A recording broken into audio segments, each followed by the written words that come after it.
kakek Mustamar, nama cucu siapa? Norman. Norman. Kita bersaudara yang dekat dengan kalimat La ilaha illallah Muhammad Rasul. Langit, gunung, bumi, matahari, bulan, bintang, laut, segalanya tidak ada. Yang ada itu Allah, semuanya diadakan. Dunia kecil, Allah yang maha besar. Dunia paling lama 60 tahun atau 70 tahun, tapi akhirat itu selama-lamanya.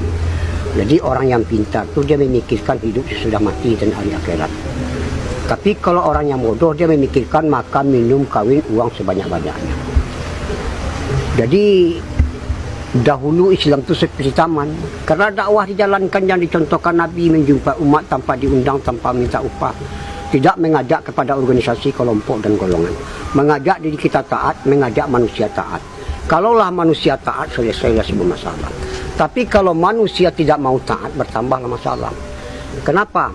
Sesungguhnya kebahagiaan dan kejayaan manusia itu hanya ada di dalam mengamalkan agama. Baik dia orang kaya, orang miskin, kota, desa, penjabat, rakyat. Kalau mereka mengamalkan agama, inilah orang yang berhasil yang sementara dan berhasil di akhirat selama-lamanya. Kalau dia mengamalkan agama, selesailah semua masalah. Tapi kalau mereka tidak mau mengamalkan agama, bertambahlah masalah. Dan sekarang Islam itu sudah seperti hutan belantara. Kenapa? Karena dakwah sudah lama ditinggal. Banyak saudara kita sekarang mengaku Islam tapi nggak mau mendirikan sholat. Banyak wanita perempuan kita sekarang mengaku Islam tapi nggak mau tutup aurat. Satu rambut, satu dosa. Orang wanita Islam sekarang sudah banyak bangga pakai celana ketat, baju ketat, menampakkan tubuh. Itu alias bertelanjang. Allah. Merancang orang laki-laki. Kalau kita bilang sama dia ini model katanya. Ini salah siapa? Ini bukan salah penjajah, bukan salah ulama, bukan salah ustaz, bukan salah kiai. Ini salah kita karena kita tidak mau lagi menghidupkan dakwah. Jadi usaha dakwah ini usaha heran karena sudah lama ditinggal. Orang kalau belum ikut usaha dakwah, dia heran melihat orang dakwah. Apa kerja orang dakwah? Tapi kalau orang sudah ikut dakwah, dia heran melihat orang tidak mau dakwah. Tidak ada pekerjaan yang lebih besar dari pekerjaan dakwah. Kerja dakwah ini kerja Nabi, 124 Nabi dan Rasul kerjanya dakwah. Mengajak manusia taat kepada Allah. Ucapkanlah la ilaha illallah, kamu akan sukses, kamu akan berjaya. Jadi hakikat la ilaha illallah ini taat kepada Allah. Barang siapa taat kepada Allah, dunia akan berkhidmat kepada Allah. Jadi barang siapa istiqomah dalam dakwah, penduduk langit dan penduduk bumi akan berkhidmat kepada mereka. Barang siapa istiqomah dalam dakwah, surga akan rindu kepada mereka. Barang siapa istiqomah dalam dakwah, kalau dia mati nanti Allah yang akan mencabut nyawa. Ini hadis kudusi. Hadis kudusi. Jadi dakwah ini Masya Allah. Walaupun kita punya perusahaan 10 buah, 15 buah, 5 buah, itu nggak dipandang oleh Allah. Tapi kalau usaha dakwah ini sepagi sepetang kita di dalam Allah, lebih bagus daripada dunia dan keisinya. Ini kebesaran pahala dakwah. Jadi kerja-kerja dakwah ini kerjanya sedikit tapi hasilnya besar. Kalau kerja dunia, kerjanya berat, hasilnya sedikit. Istri kita kalau nggak diajak dakwah, dia pandangannya dunia. Pandangan dunia ini sifatnya menipu. Sekarang banyak orang tergoda oleh dunia, ibadah ditinggal. Padahal di dalam perintah ada kejayaan, ada kebahagiaan dan ada kebaikan. Jadi wanita ini dimuliakan oleh Allah 7 surat yang terpanjang di dalam Al-Quran An-Nisa.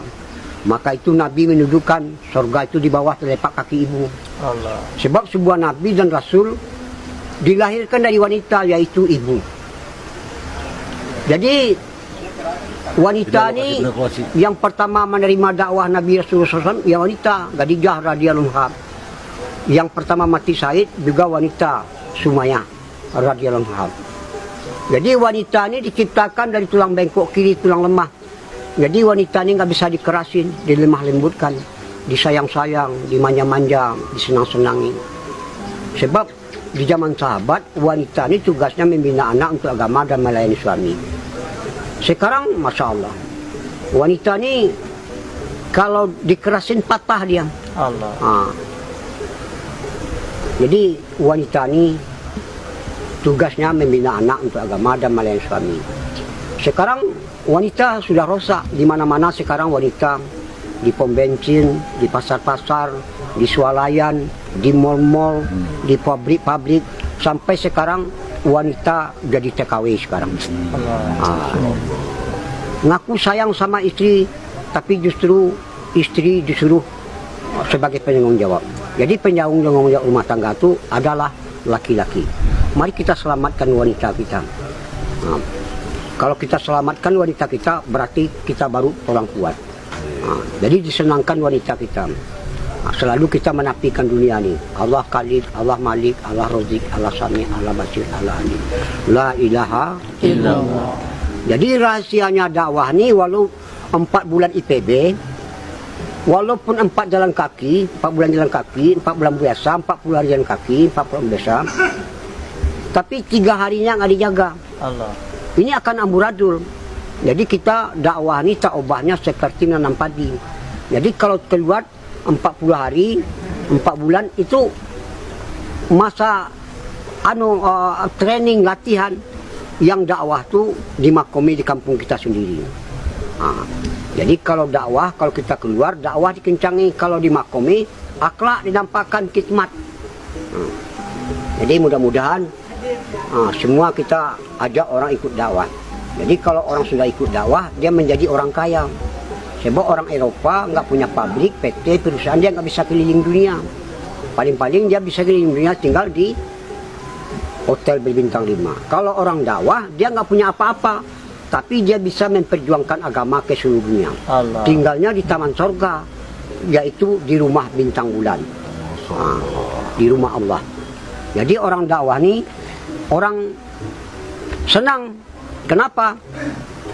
Orang dakwah dia nggak mau diperbudak dunia, justru dia memperbudak dunia. Benar, ya Allah. Ibadah diutamakan, dunia dinomorduakan. Jadi dakwah ini, kenapa ibadah diutamakan? Ibadah ini tujuan. Dunia keperluan, sandang, pangan, papan, kendaraan, nikah, anak, istri, semuanya bakal ditinggal. Apa akan dibawa? Iman dan amal saleh. Maka itu Allah berfirman, aku tidak melihat hartamu, aku melihat hati dan amalanmu. Nanti di surga aja banyak orang menyesal. Jadi orang dakwah ini orang jawara, jagoan.